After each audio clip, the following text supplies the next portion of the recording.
Vous pouvez aisément constater que si nous devions commencer à parler des personnes de la divinité, cela prendrait beaucoup de temps. Christ, le Fils, la nature de Dieu. Qui peut dire « Celui qui m'a vu a vu le Père » Jean 14, 9. Et encore, je leur ai fait connaître ton nom, Jean 17, 6. Le caractère même de Dieu est introduit dans la personne de Jésus-Christ. Là se trouve la grande personne.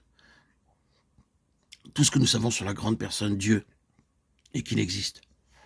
Nous ne connaissions rien de son caractère, jusqu'à ce qu'il trouve un moyen de nous le montrer dans les conditions de notre propre humanité. Car nous pouvons uniquement comprendre un caractère que dans les limites de notre propre humanité.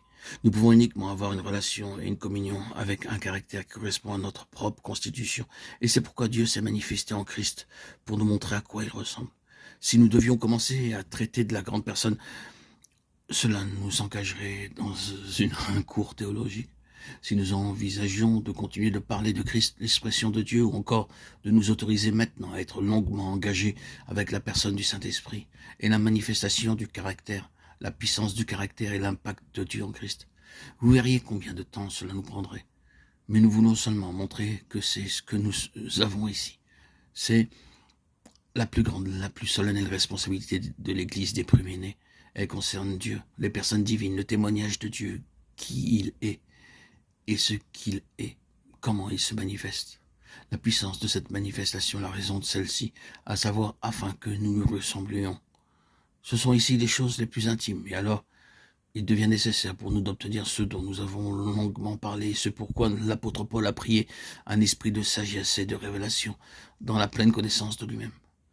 Car cette pleine connaissance de lui-même est un dépôt en tant que fardeau et responsabilité dans l'Église qui est son corps. C'est l'affaire de l'Église, celle de tous les membres, de maintenir vivante dans cet univers la connaissance de Dieu en vérité, en pureté, en plénitude, de maintenir vivante la manifestation de Dieu et l'expression ou la puissance de Dieu.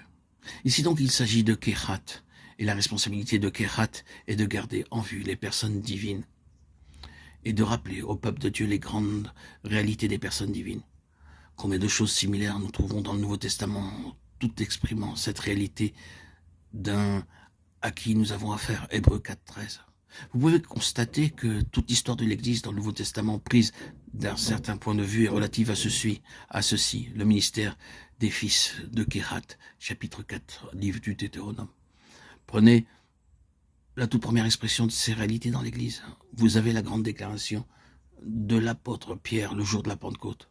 En un mot, il est question de Dieu, et ensuite de Jésus-Christ en tant que l'expression de Dieu, la manifestation de Dieu, le message de Dieu, la révélation de Dieu, finalement du Saint-Esprit.